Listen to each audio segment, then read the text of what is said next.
नमस्कार प्यारे बच्चों, आप लोगों का आपकी अपनी हिंदी क्लास में बहुत बहुत स्वागत और अभिनंदन है। प्यारे बच्चों, आज हम लोग शिव पूजन सहाय जी के द्वारा लिखित माँ का अंचल नामक संस्मरण के तृतीय पार्ट का अर्थात तीसरे भाग का हम लोग अध्ययन करेंगे। तो अभी तक आप लोगों ने यह पढ़ा था कि लेखक अपने मित्रों के साथ जब वह खेलने लगता है तो वह विभिन्न प्रकार के नाटक खेलता है, जिसमें जो है वह चबूतरे को जो है चबूतरे को रंगमंच बनाता है और जिस चौकी पर इसके पिताजी लेखक के स्नान करते हैं उसे चौकी को वह रंगमंच बना करके विभिन्न प्रकार के ढेले के लड्डू और पत्तों की पूड़ी कचौड़ी, इस तरह से जो विभिन्न प्रकार के बचपन में खेल बच्चे खेलते हैं उन खेलों के प्रति लेखक बताते हुए अब आगे इसके तीसरे भाग में यह बताता है कि थोड़ी देर में मिठाई की दुकान बढ़ाकर हम लोग घरौंदा बनाते थे। घरौंदा मतलब होता है छोटे छोटे घर। धूल की मेड़ दीवार बनती, तिनकों का छप्पर, दातून के खंभे, दिया सलाई की पेटियों के किवाड़, घड़े के मुहड़े के चूल्हा चक्की, दिए की कढ़ाई और बाबूजी की पूजा वाली आचमनी कलछी बनती। पानी के घी, धूल के पिसान, बालू की चीनी से हम लोग ज्योनार मतलब होता है निमंत्रण देना, तैयार करते। हमें लोग ज्योनार करते और हमें लोगों की ज्योनार बैठती थी। हम पंगत बैठ जाती। जब पंगत बैठ जाती तब बाबूजी भी धीरे से आकर पांत के अंत में जीवने के लिए अर्थात भोजन करने के लिए बैठ जाते।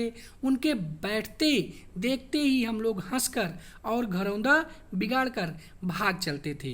वह भी हंसते हंसते लोटपोट हो जाते और कहने लगते, फिर कब भोज होगा भोलानाथ। इसके बाद लेखक शिव पूजन सहाय जी यह बताते हैं कि थोड़ी देर के बाद फिर हम लोग मिठाई की दुकान को बंद करके फिर छोटे छोटे घर को बनाने के खेल को खेलने लगते हैं।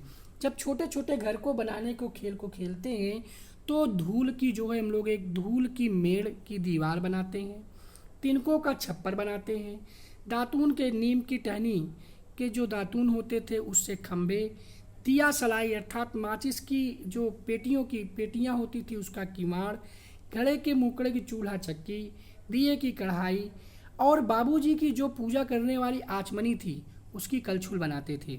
पानी का घी, धूल के पिसान और बालू की चीनी से हम जो है निमंत्रण के लिए ज्योनार तैयार करते थे।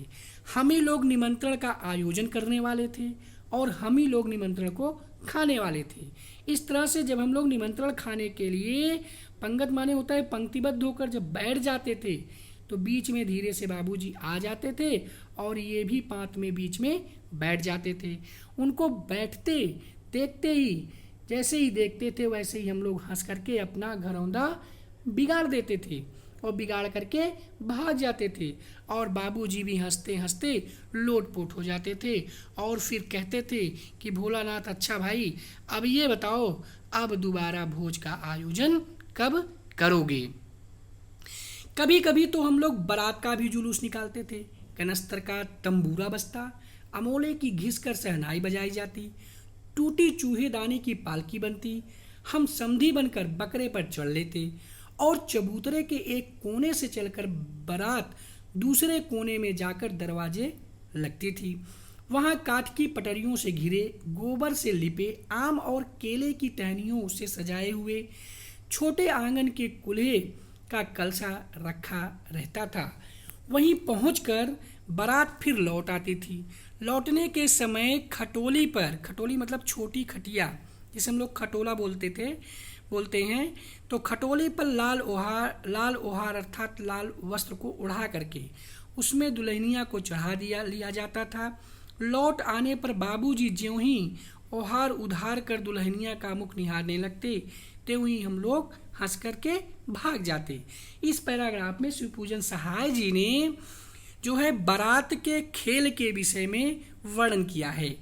लेखक कहता है कि जब हम लोग बचपन में बारात का जुलूस निकालते थे तो कनस्तर का तंबूरा बजाते थे, अमोले को अर्थात आम की कुसली जब उसमें नई नई कपोलें निकलने लगती थी तो उसे अमोला बोला जाता है।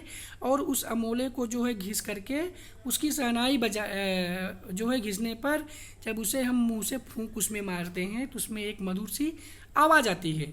तो अमोले को घिस करके शहनाई बजाते थे। और जो टूटी हुई चूहेदानी थी उसकी पालकी बनती थी। और हम लोग आपस में ही समधी बन करके जो है बकरे पर चढ़ लेते थे। शायद उस समय बकरे और बकरियों को पालने का बहुत ज़्यादा रिवाज था। तो इस तरह से लेखक के घर में भी जो है बकरी और बकरों को पाला गया था। तो लेखक जो है वह बकरे पर चढ़ जाता है और चबूतरे के एक कोने से लेकर दूसरे कोने तक बारात जाती थी। और वहाँ पर जो है लकड़ी की पटरियों से घिरे हुए, गोबर से लेपे हुए, आम और केले की टहनियों से सजाए हुए आंगन थे, जहाँ पर एक कलशा रखा होता था। और जब बारात वहाँ तक पहुँच जाती थी तो वहाँ से पहुँचने के बाद बारात फिर वापस जो है वहीं से लौटने लगती थी। तो जो है एक छोटी सी खटोली होती थी जिसे जो है ये लोग चूहे जो है उसमें दुल्हन को बैठा करके फिर ले करके उसे जैसे ही आगे की ओर आने लगते थे तो भोलानाथ के पिताजी अर्थात लेखक के पिताजी तुरंत जो है उस पालकी के पास जाते थे और दुल्हन को देखने के लिए जैसे ही उस लाल वस्तु को ऊपर की ओर उठाने लगते थे वैसे ही हम लोग जो है शर्मा करके फिर वहाँ से भाग जाते थे। इस तरह से लेखक जो है यहाँ पर वर्णन करता है। फिर लेखक कहता है अगले पैराग्राफ में कि थोड़ी देर बाद फिर लड़कों की मंडली जुट जाती थी। इकट्ठा होते ही राय जमती की खेती की जाए। बस चबूतरे के छोर पर घिरनी गड़ जाती थी। घिरनी मतलब इस तरह से जो एक गाड़ी होती थी, ऐसे ही जो है एक चबूतरे के पास घिरनी गड़ जाती थी। और उसके नीचे से गली कुआं बन जाता था। मूंछ की बटी हुई पतली रस्सी में एक चुक्कड़ बांधकर गड़ाई पर चढ़ाकर लटका दिया जाता था। दो लड़के बैल बनकर के मोट खींचने लग जाते थे। चबूतरा खेत कंकड़ बीज और ठेंगा हल जुआ बड़ी मेहनत से खेत जोते बोए और पटाए जाते थे। फसल तैयार होते ही देर न लगती और हम हाथों हाथ फसल को काट लेते थे। काटते समय गाते थे ऊंचे नीच में बई कियारी जो उपजे सो भई हमारी। शिवपूजन सहाय जी इसके बाद फिर फसल के बोने के, फसल के उत्पादन, फसल की पैदावार से संबंधित खेल को खेलने की बात यहाँ पर करते हैं। लेखक शिवपूजन सहाय जी कहते हैं कि इसके थोड़ी देर बाद फिर लड़कों की एक मंडली जुट जाती थी और इकट्ठा होते ही राय बनती थी कि चलो अब खेती हम लोग करते हैं। तो इसके लिए चबूतरे के एक छोर पर एक घिरनी गड़ जाती थी।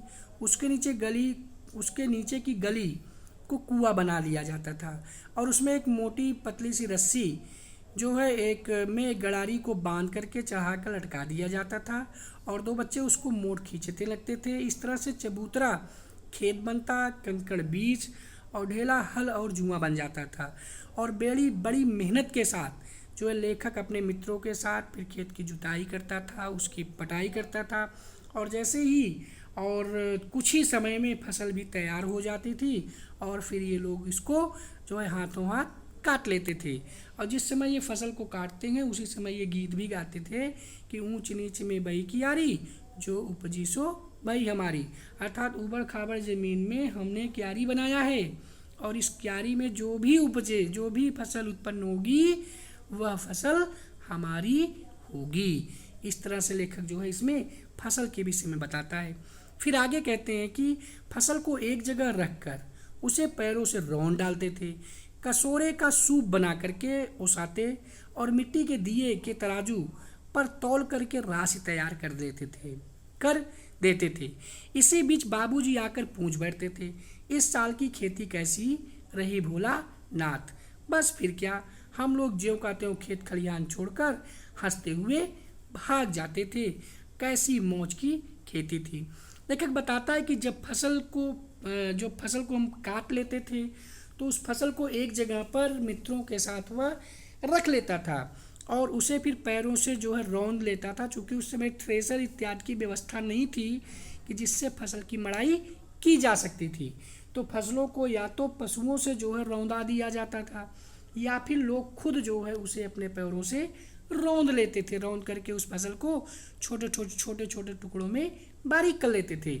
तो उसी तरह से लेखक बताता है कि वह जो है जब फसल की कटाई हो जाती थी तो वह उन फसलों को एक जगह पर रख करके उसे पैरों से जो है रगड़ कर रौंद डालता था। कसोरे का सूप बनता था। कसोरा मतलब कुल जो कुम्हार बनाते हैं, मिट्टी का एक पात्र होता है जिसे हम परई बोलते हैं, वो वह जो है प्लेट के आकार का होता है। तो कसोरे का जो है सूप बन जाता है। सूप जो है वह चावल इत्यादि को पछोरने का जो काम होता है उसे सूप बोलते हैं। तो कसोरे का सूप बना करके उसको ओसाते थे। मिट्टी के दिए का तराजू बना करके उसे राशि अर्थात जो अनाज उस फसल से निकलती थी उसको जो है तैयार करते थे। और इसके बाद फिर बाबूजी जैसे ही आते थे और भोलानाथ से कहते थे, कहो भोलानाथ इस साल की खेती कैसी रही। बस क्या था, हम ज्यों का त्यों खेत खलिहान छोड़ करके हंसते हुए भाग जाते थे। बचपन के वो दिन बड़े ही मौज और मस्ती के थे।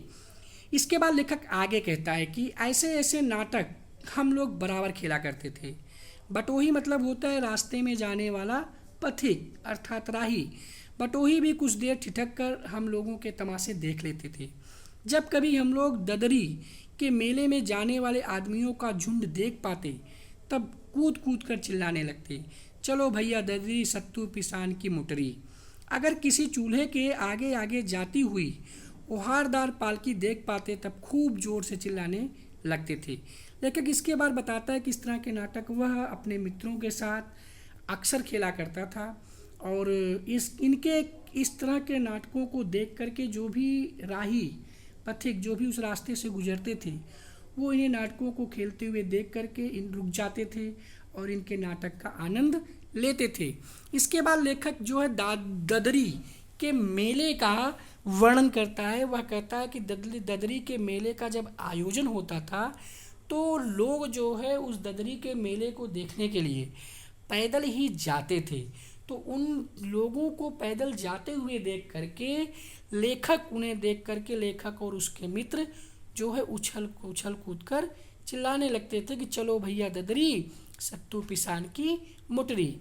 अगर किसी दूल्हे के आगे आगे जाती हुई ओहारदार पालकी देख पाते थे तो खूब जोर से लोग चिल्लाने लगते थे दूल्हे को चिढ़ाने के लिए। तो बेटा जी इस तरह से हम लोगों ने कृतिका के अंतर्गत आने वाले शिव पूजन सहाय जी के संस्मरण माता के अंचल के तृतीय भाग का अध्ययन किया। आज के लिए बस इतना ही बेटा जी। जय भारत, जय हिंदी, धन्यवाद, नमस्कार।